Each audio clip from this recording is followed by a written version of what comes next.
Thank you, Kevin. Great to see you all tonight. When I told some people that I was going to be talking at a conference dedicated to the problem of declining birth rates and increasing fertility, they kept asking me, Alex, what business does an ancient historian have in addressing that crowd?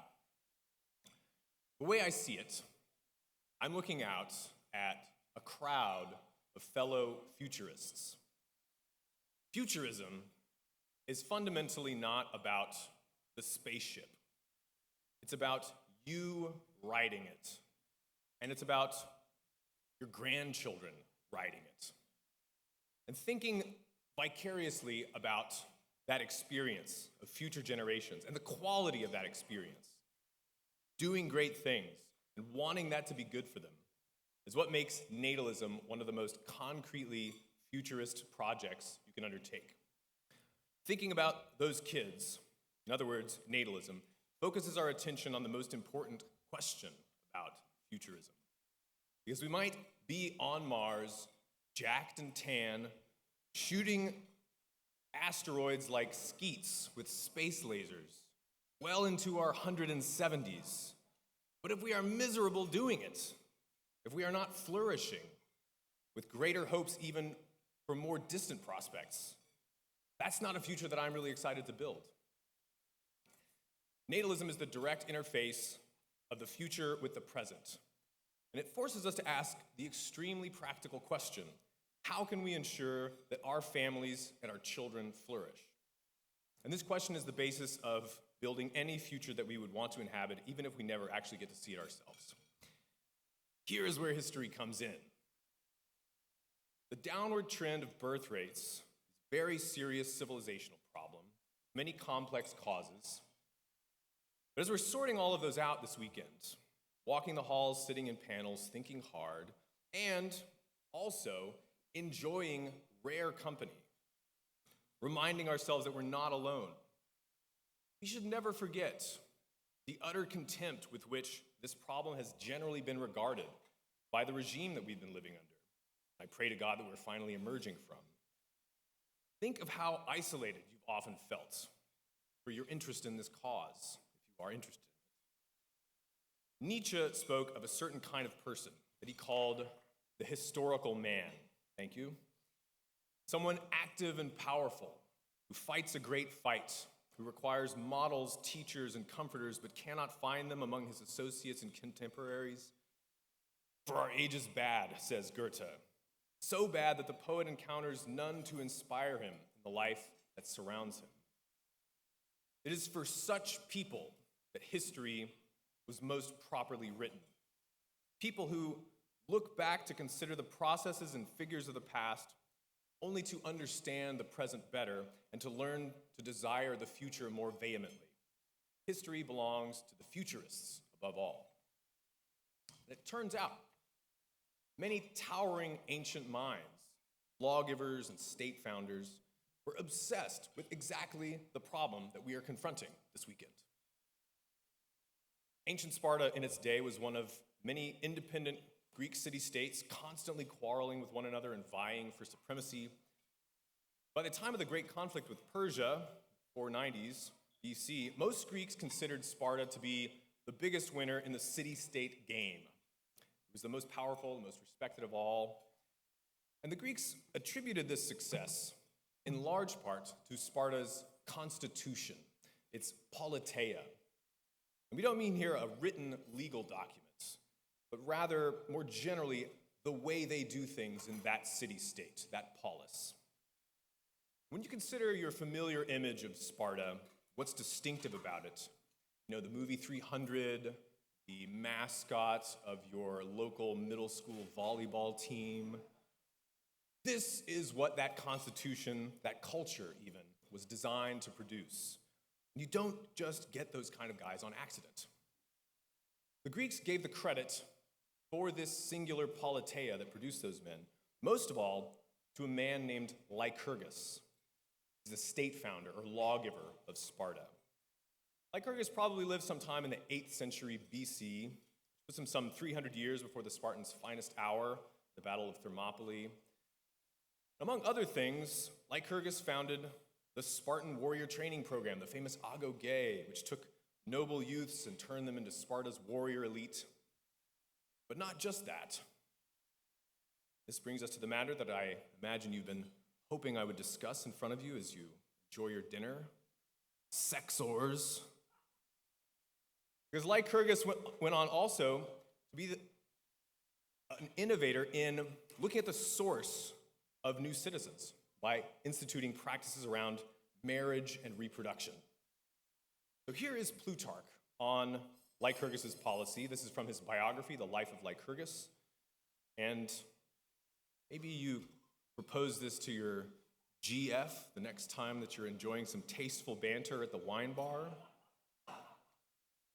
Quote, "The Spartan women were carried off by force, not when they were small and unfit for wedlock, but when they were in full bloom and wholly ripe.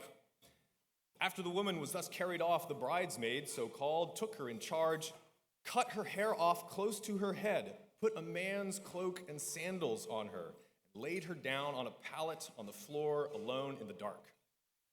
Then the bridegroom, not flown with wine nor enfeebled by excesses, but composed and sober, after supping at his public mess table as usual, slipped stealthily into the room where the bride lay, loosed her virgin's girdle, bore her in his arms to the marriage bed.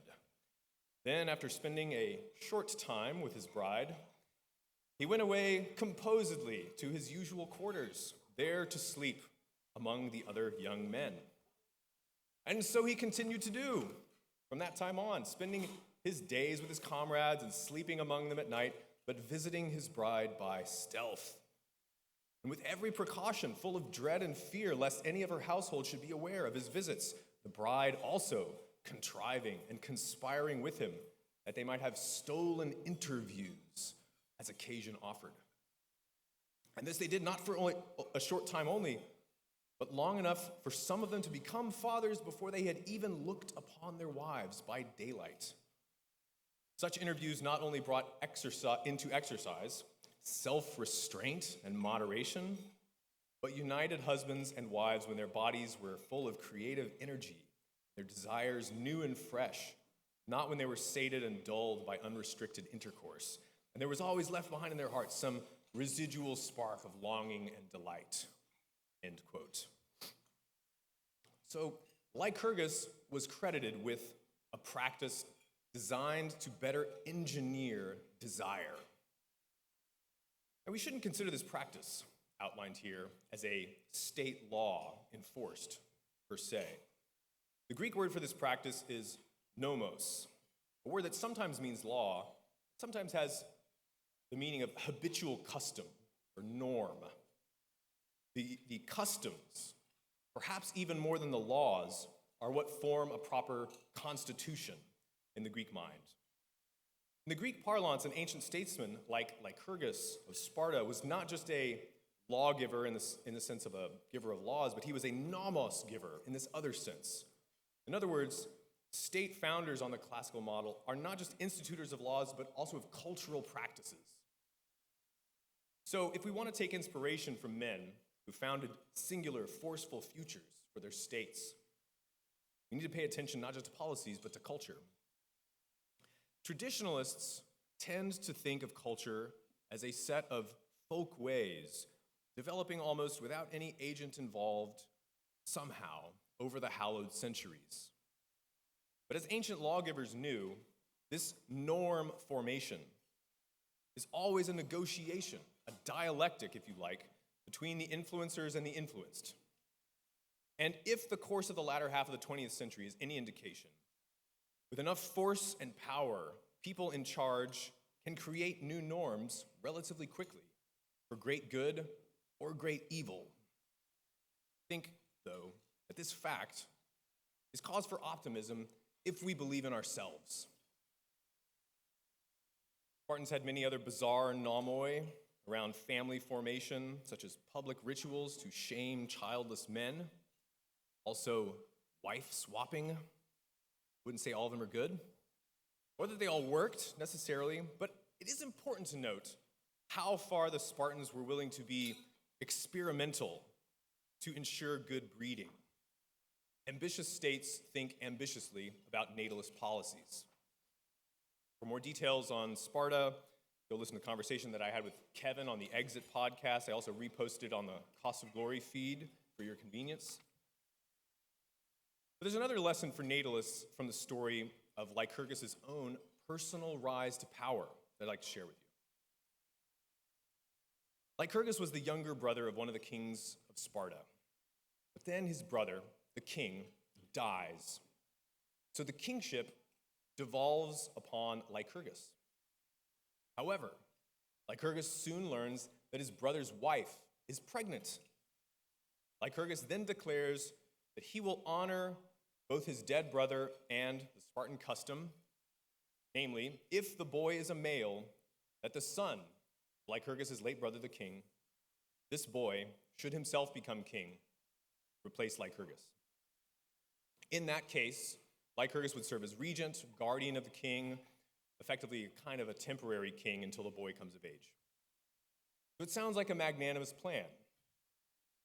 Then, however, the queen approaches Lycurgus secretly.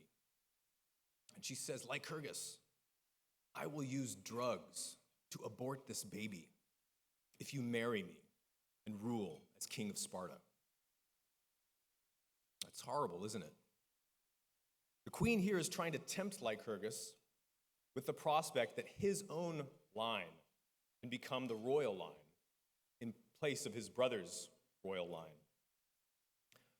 Lycurgus says to her, wow, okay, I like this plan, but my dear, don't use drugs and abort the baby. You'll injure your health.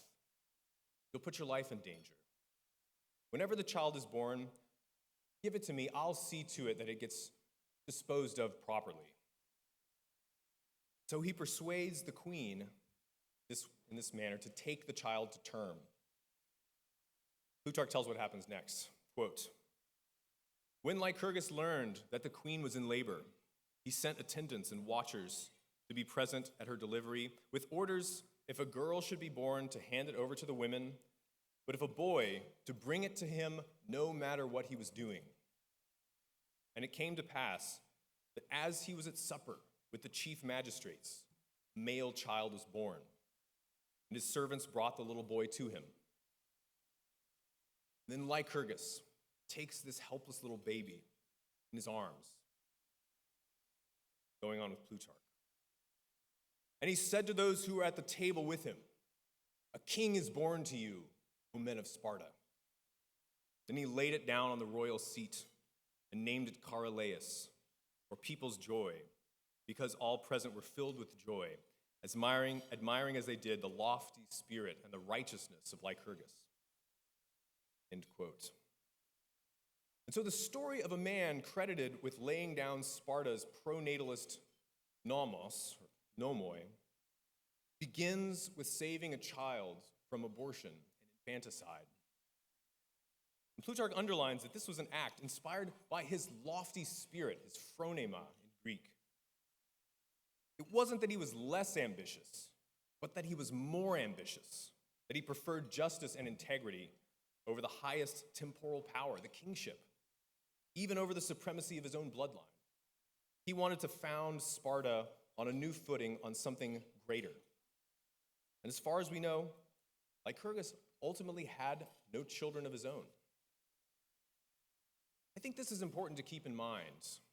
The high-mindedness of a natalist lawgiver in the classical mold extends far beyond his own progeny. You don't have to have children of your own. Though as a father, I warmly pray that you receive this blessing someday.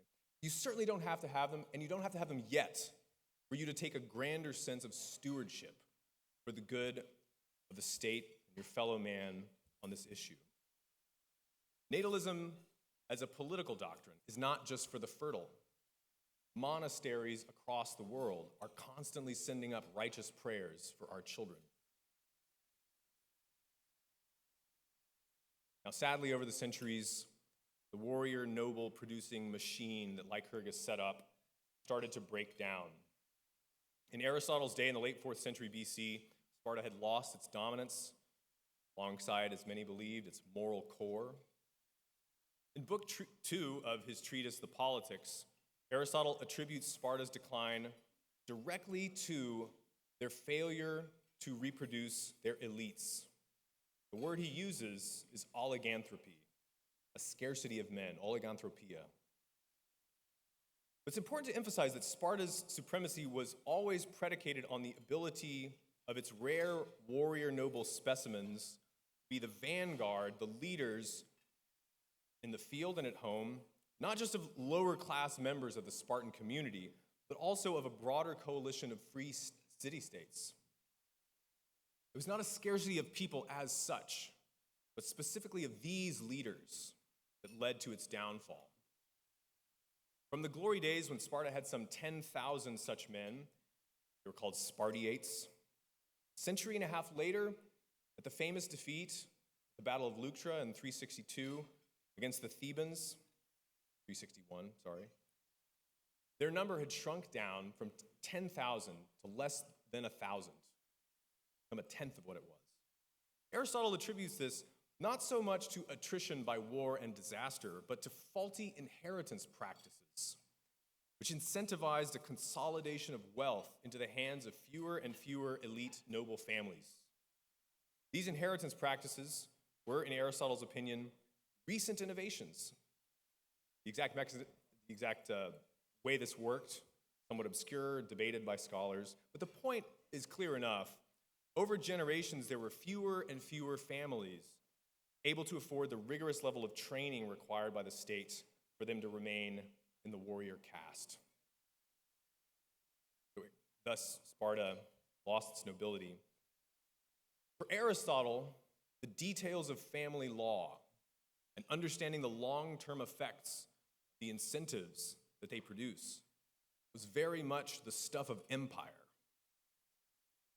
While many Democrats, both ancient and modern, cheered on this decline of a right-wing military aristocracy, there were many thousands of individuals and scores of city-states at the same time witnessing this decline, who saw it as a heartbreaking tragedy because they looked to Sparta to uphold a standard of excellence, fairness, and indeed freedom of the self-reliant type, and a way of life and a geopolitical order based on those principles. It's a story that I've told at greater length in the biography of King Agesilaus and the Cost of Glory. My exhortation to you tonight is to see yourselves as part of a greater tradition, and thereby to take inspirations from triumph and tragedies of the great souls who came before you. There's ample material among the ancients. Lycurgus was far from the only antique statesman to implement natalist policies. Most famous is probably the case of Caesar Augustus. The Roman elite by his day had been decimated by decades of civil war, enervated by a glut of luxury underwritten by the wealth of empire. Augustus implements laws to reward the fruitful among the nobility, priority access to offices and honors. He also punishes childless men among them, makes it impossible for them to take their full title to family estates, for example. One apparent success of natalism in the ancient world would be the Christian church. Besides their A-game proselytizing, one of the Christian religion's advantages over the pagan substrate culture was that they abhorred abortion and the exposure of excess children, so commonplace among the pagans, especially the elites, and it disproportionately fell upon female offspring. As a result of Christianity's alternative nomos, over the accumulating centuries, they massively outbred their fellow Romans in the empire. Rodney Stark's Rise of Christianity, a classic study that presents the case. Kevin and I discussed these examples at greater length in the recorded conversation I referenced earlier. I'm just kind of giving these to you for things to hunt down if you're interested. I want to close here with the big picture, and I'll return to Plato, Greeks for that. The philosopher Plato was from a prominent political family. He was descendant of the great Athenian lawgiver Solon, trusted advisor to many notable statesmen of his day. Famously, in laying out the blueprint for his ideal city and the Republic, Plato devotes meticulous attention to the best regulations for marriage and birth customs in the Callipolis. His actual prescriptions are kind of questionable, wives in common, is stuff like that. And if you know Sparta, you'll see Plato was inspired by their example.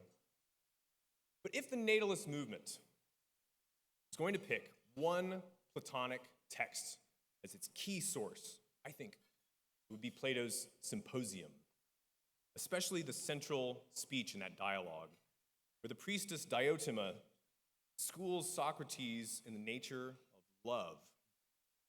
And Plato, in that speech, argues that sexual desire, eros, the basic manifestation of a more fundamental desire to obtain immortality by reproducing. When a man and a woman come together in order to give birth, he says, this is a godly affair. Pregnancy, reproduction, this is an immortal thing. Reproduction, he means, simultaneously represents an acknowledgement of our fragile mortality and our aspiration to assimilate ourselves to the gods.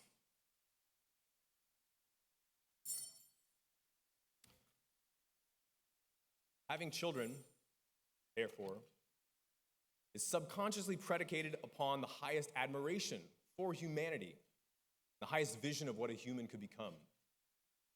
And procreative desire is, for these same reasons, on a continuum with, and in a way a buttress to, other desires to obtain permanence, like the drive that motivated Homeric heroes to sacrifice their lives in battle in order to win everlasting glory. But an even more refined desire, in Plato's opinion, and one which can live harmoniously alongside sexual desire, is the desire to reproduce something even more permanent than that glory or than children, and that is the wisdom that we have earned through reflection and experience. The most important wisdom that one could desire to pass down, in Plato's opinion, is the knowledge that makes cities and households flourish. But this is the knowledge of what you might call the art of permanence. For these reasons, Plato says, Lycurgus's laws, Lycurgus of Sparta again, these are more permanent children than any biological progeny that he could have had, and they bring more honor to his memory. One lesson here is that in order to succeed, any natalist project has to be based on an accurate understanding of human nature, what is good for human life, that is, the art of permanence. I think Plato would agree that if people really desire to have children strongly enough, they're going to find a way. How do you make them want it, though? How do you, in other words, pass on that crucial wisdom that Plato spoke of, stamp the character of the next generation with the art of permanence? Well, if you want to do this at scale, Plato would say the best way would be to influence the stories they are told, especially to the young people.